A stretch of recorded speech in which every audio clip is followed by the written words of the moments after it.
పోనీ ఆయన చెప్పిన మేరకైనా కేంద్ర ప్రభుత్వం మనకు సాయం చేస్తుందా అంటే వాళ్ళ టీంలు వస్తున్నారు, అంచనాలు వేసుకుంటున్నారు, వెళ్లిపోతున్నారు తప్పితే ₹1 అంటే ₹1 కూడా ఇంతవరకు సాయం చేసింది లేదు. ఎందుకు ఇంత చిన్న చూపు అని అడుగుతున్నాం. పక్కన బీహార్ కు 10,000 కోట్ల రూపాయలు ఇచ్చారు, మరి ఆంధ్ర రాష్ట్రానికి ఎందుకు ఇవ్వటం లేదు?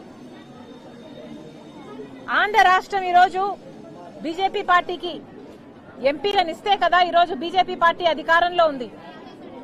మరి అలాంటప్పుడు ఆంధ్ర రాష్ట్రం పట్ల మీకు ఎందుకింత సవతి తల్లి ప్రేమ, ఎందుకింత చిన్న చూపు?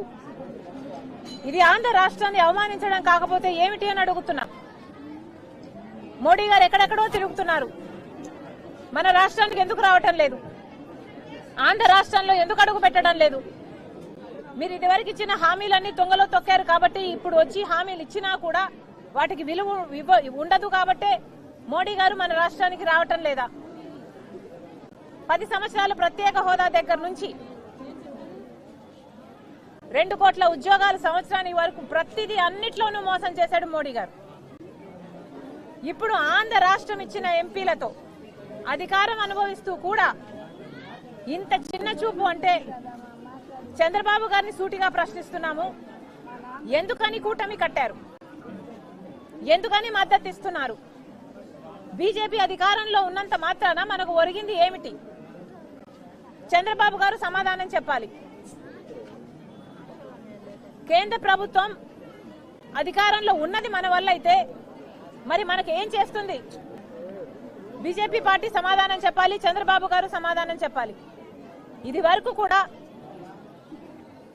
కొంప కొల్లేరైనట్టు బెజవాడ బొడమేరైందని మేము కేంద్ర మంత్రికి, రైల్వే శాఖ మంత్రికి కూడా కనీసం ఇక్కడ మంచి నీటికి కూడా దిక్కులేదు అని రాయటం జరిగింది. కనీసం మంచినీళ్ళైనా ఇచ్చిందా కేంద్ర ప్రభుత్వం? ఆలోచన చేయండి. 1000 కోట్లు పక్క రాష్ట్రాలకు ఇస్తున్నారు కానీ ఆంధ్ర రాష్ట్రానికి మాత్రం ఇవ్వటం లేదు. ఇక్కడ కనీసం కుక్కడు మంచినీళ్లు కూడా లేకుండా ఇంతమంది ప్రజలు అల్లాడిపోతున్నారు. అసలు వీళ్ళ బాధ ఒక్కొక్కటి వింటుంటే ఎంతమంది లక్షల్లో ఉన్నారు.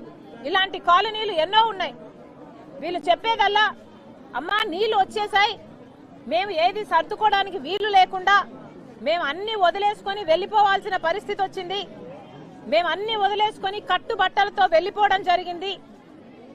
మా ఇంట్లో ఉన్న సామాన్లు ప్రతిదీ, ఫ్రిడ్జ్ అయితేనేమి, టీవీ అయితేనేమి, పరుపులైతేనేమి, బుక్కులైతేనేమి, బట్టలైతేనేమి, గిన్నెలైతేనేమి, ఇలాంటి ఒక్కటి కూడా మిగలలేదు. అన్ని వీళ్ళు చిన్న చిన్న కుటుంబాలు ఈఎంఐలతో వీళ్ళ సామాన్లు కొనుక్కున్నారు. మరి ఇంత నష్టం జరిగితే ఒకరైనా స్పందించడం లేదు ఎందుకు అని అడుగుతున్నాం. కనీసం ఇక్కడ రేషన్ బియ్యం కూడా చాలా మందికి అందడం లేదని, అందిన వారికి కూడా స్టోర్ బియ్యం ఇచ్చారు, సన్న బియ్యం ఇయ్యలేదు, అది కూడా తినే పరిస్థితిలో లేదు అని వాపోతున్నారు. మరి వీటన్నిటికీ ఏం సమాధానం చెప్తారు? కనీసం మంచి నీళ్లు కూడా లేవు. నీళ్లు ఇవ్వడం కూడా ముందరికి వస్తుంది ట్యాంకరు, అక్కడ పట్టుకుంటే పట్టుకోవాలి. కనీసం లోపల ప్రజలుంటారు, లోపల ముసలోళ్ళు ఉంటారు, బిడ్డలుంటారు, వాళ్ళకు కూడా నీళ్ళు అవసరం ఉంటుంది. కనీసం వండుకోవడానికి, బట్టలు ఉతుక్కోవడానికి, బాత్రూంలు పోవడానికి కూడా నీళ్లు లేవు అని వీళ్ళు వాపోతున్నారు.